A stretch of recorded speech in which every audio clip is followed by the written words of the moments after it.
Good evening, folks. This is Deb. And tonight we're going to talk about unity. You know, that's a big word. People talk about we have to unify the party. Well, guess what? I honestly, I've always liked Kamala Harris, but I swear she has managed to pull this thing together in a way that I never dreamed was possible. I'm going to be honest with you. It is mind boggling. So let me give you some statistics about Kamala Harris and what she's been able to do to unify the Democratic Party. And not only that, but to bring in people from the Republican Party to support her. So let's talk about it.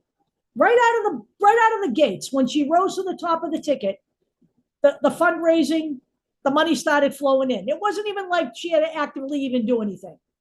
Okay, right from the get-go, she raised $310 million, a lot of it, an awful lot of it from individual grassroots donations. Okay. But then they had Shannon Watts, had this great idea to do white women for Kamala Harris. 164,000 women joined that call, and they raised $8.5 million. And then Mark Hamill, Josh Groban, Jeff Bridges, Mark Ruffalo, and others did white dudes for Harris, and they raised $4 million over about 3.5 hours. We had Chasten Buttigieg, Transportation Secretary Pete Buttigieg's husband, and Doug Emhoff, Kamala Harris's husband, hold a fundraiser in the gay enclave of Fire Island over the weekend, where they shattered Cher's 2016 fundraising record by raising $321,000. All of this is showing an incredible amount of support for the very first woman of color at the top of any political party ticket. But it doesn't stop there, because Kamala Harris is a smart woman, and she brought in some of Obama's organizers. And then they launched Republicans for Harris. And yes, they are actively going out after Republican endorsements. But you know what? Some of those Republican endorsements have come in without any outreach. Former Representative Christopher Shays of Connecticut has endorsed Kamala Harris. Both Joe Walsh and Adam Kinzinger, former representatives from the state of Illinois, endorsed Kamala Harris. Bill Weld, former governor of Massachusetts, and Christy Todd Whitman, former governor of New Jersey, have both endorsed Kamala Harris. Stephanie Grisham, Trump's former press secretary, has endorsed her. And they're actively going after Liz Cheney, Jeff Flake, and other Republicans to join them. And by the way, some of these Republican politicians will be on the road with Kamala Harris and her vice presidential choice, encouraging other Republicans to vote for Kamala Harris and to fundraise for her. We are seeing people come together to save American democracy, and it's a beautiful thing.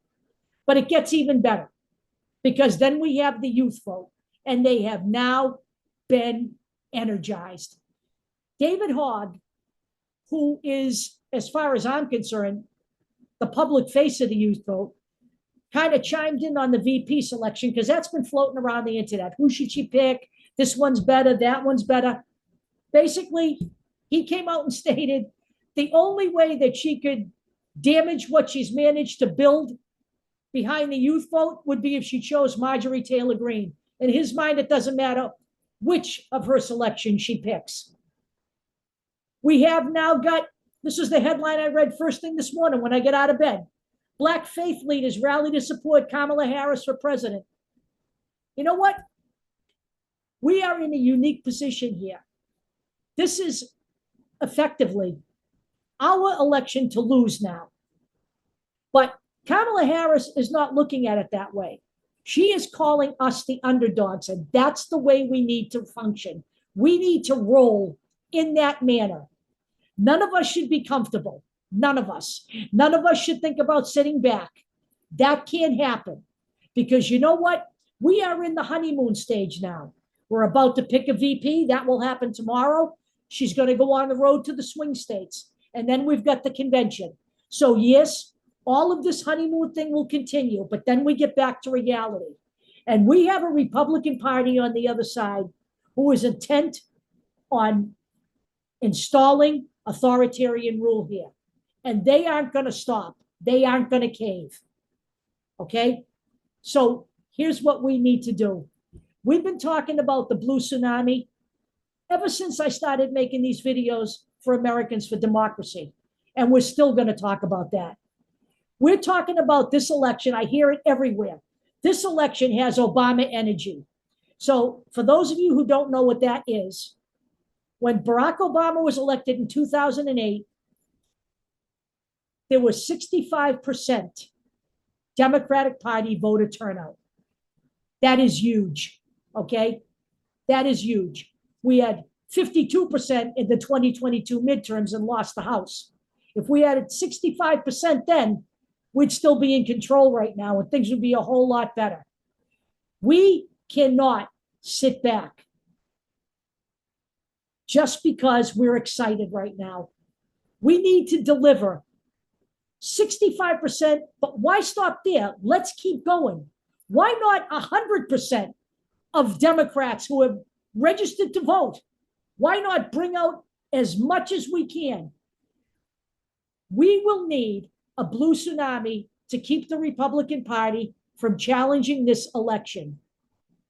This can be done. This is not impossible. It is now completely within our reach. And ladies, let me remind you, we have an opportunity now to have the first female president in American history. We have a much better chance right now than we did in 2016. In 2016, 40 million Democratic Party voters stayed home. That can't happen this time. That will be the kiss of death for America. We have momentum now. We need to keep building on that momentum. Whatever you need to do, you want to do postcards to swing states? Go ahead and do it. Guess what? I have a bunch of old ladies coming up my house to write postcards. Talk to your neighbors. Talk to your friends. Talk to your coworkers. That's what this is all about. We now have Black faith leaders rally to support Kamala Harris for president. They're encouraging churches to talk about voter registration and voter turnout. This is a countrywide effort to save America from Donald Trump. He must not be allowed to see the inside of the Oval Office ever again. And we must eliminate as many GOP legislators as we can from the House and the Senate. We need to build our strength so that we can make America what it was intended to be, not what is Donald Trump's vision for dystopian America. We need a blue tsunami in November. Let's keep this going. Yeah, you know what? Kamala Harris will keep it going as well, but we the people play a role in this. Let's make sure that Kamala Harris is sitting in the Oval Office on July 4th, 2026, when America celebrates its 250th birthday. I'll talk to you all soon.